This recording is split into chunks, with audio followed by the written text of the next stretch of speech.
For those of you who aren't familiar with it, there is a NFC East trash-talking circle going around on YouTube, and I'm sure if you've seen my videos, you've seen theirs, and you're familiar with the whole trash-talking circle. But if you're not, check it out because there are some pretty cool people and cool videos involved between trash talkers that are fans of the NFC East. And one of the most well-known Eagles fans and one of the most well-known trash talker on YouTube is John Ammo77, and he finally made a video on Wednesday, and I was watching it this morning before I went to classes, and it was about 10 minutes long, and it's his first video since in a week, so before the week 3 action went down. So this was his first video since week 3. It's about 10 minutes long, and all he does is talk bad about the Cowboys, and I can respect that. I see what he's saying. I know he is an Eagles fan, and that leads to some inherent bias, but maybe he'll be right. I mean, that's his opinion. He can have it.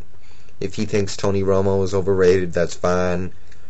If he thinks the offensive line of Dallas is overrated, I'm not going to argue with that. It could end up being true. I don't know. I think Dallas is a pretty good team. I don't really have a problem with the Cowboys or the Eagles or anything. But what I did see was he spends the whole 10 minutes of the video talking about how the Cowboys are overrated and how the Cowboys fans on YouTube keep invading his page and are arrogant and apparently haven't learned their lesson after all these years of the Eagles winning the division. He didn't talk about the Eagles at all. Well, when he did talk about the Eagles, it was about what they did last year or in years past, the last 5 years when they've been, the dominant team of the NFC East. He didn't once mention the 56-21 win over the Detroit Lions on Sunday. So far this year, Detroit's been an alright team, so you might not want to brag about it all day, but it's a big win. A very impressive win. I mean, you're talking about putting up 56 points, 42 in the first half. You're talking about your quarterback playing a nearly perfect game after 2 weeks of struggling. You're talking about just about everybody getting involved in helping the offense out. Kevin Curtis had a record-breaking day. The offense as a whole pretty much rewrote some new records. And, he makes a 10-minute video and he doesn't even mention that. Instead, I guess he'd just rather talk bad about the Cowboys and the Cowboys fans, which, I don't get it. I guess if he wants to do that, that's fine, and it makes sense considering this is a trash-talking circle, but instead of talking about how another team is bad, and, it's kind of like saying, we're going to win the NFC because all the other teams in the NFC suck, versus saying, we're going to win the NFC because we're a really good team. For an example, one way you're saying, well, we suck, but so does everyone else. We just suck the least, so we should win the conference. You could even say that about the Super Bowl if there was a really bad year in football one year.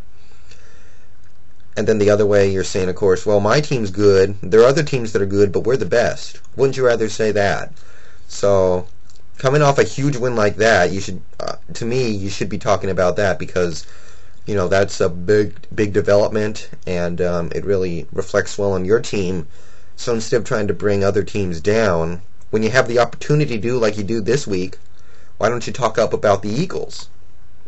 I don't really got a problem with it because I'm not a Cowboys fan or anything, but that's just something that I kind of found funny as I was watching that video. Nothing about the Eagles' big win.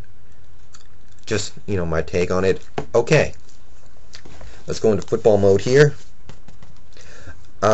Big game this week at San Francisco. This is a big game for several reasons. We got a divisional matchup against a team tied with us for the division. They have a slight lead because of tiebreakers right now. They swept us last year. They finished 7-9 last year. They surprised a lot of people last year, and people crowned them the paper champs last offseason. That is a team that looks really good on paper. Now, we're both 2-1. They've won a couple of close games. They've won 2 games within the division now, so that gives them a bit of an advantage. But all that really matters right now is that we going into San Francisco and how that game plays out.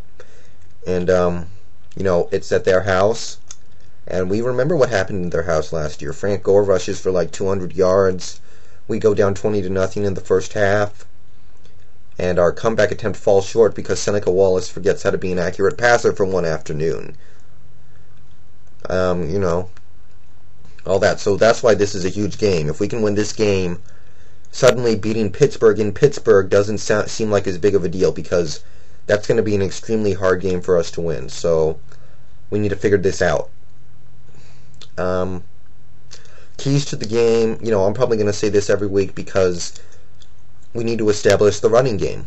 It's pretty simple as that. Sean Alexander now playing with that broken wrist, which isn't going to help, but he's willing to play through it, and we got to be willing to support him through it. Beyond that, Manny Lawson out for the season. We saw Pittsburgh take advantage of this. They threw their tight ends all day. Heath Miller, Matt Spaeth, whoever, they were utilizing the tight end. So I look at Marcus Pollard, our tight end, and I say, he's got to have a big day, because the 49ers are a little weak against covering tight ends because of their linebackers and safeties. But they can cover wide receivers. They got Nate Clements, Walt Harris, and Spencer. They got good cornerbacks. They got some really good cornerbacks. So that's what we got to do offensively. When we're on defense, it's all about Frank Gore. He humiliated us twice last year. That was not fun to watch.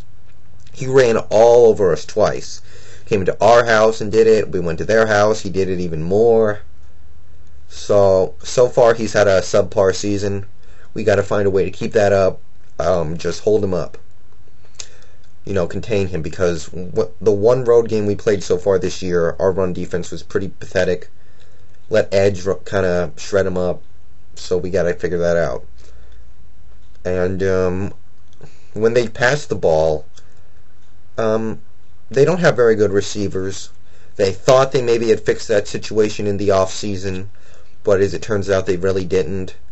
So I have faith in our cornerbacks to handle that. They got no Vernon Davis, so we should be able to put a linebacker on their tight ends. So I'm not too worried about what they can do in the passing game. Their offense has been atrocious so far this year. They haven't been able to run the ball very well, and their passing game is beyond horrible. Last week they took a couple of steps forward, but they're still not anywhere near where they want to be. So, that being said, I think we got to pressure Alex Smith, obviously. We got 8 sacks so far in the year. And, of course, offensively, I'm going to, this is a key pretty much any week. Keep pressure off Matt, utilize the tight end. And, don't give up the big play to Frank Gore. The 49ers are banged up. They could be missing Jonas Jennings, Walt Harris, Bryant Young, Mark Roman, Jason Hill, Larry Allen, and they're definitely missing Vernon Davis. So we got no excuses. We got to go in there and win the game. It's simple as that. So, I stick by it. I think we can win this game. I'm more confident than I should be, given what happened last year, maybe, but that's really all I got to say. So good luck this Sunday, everyone. I don't think I'm going to make another video until the following Tuesday, so see ya.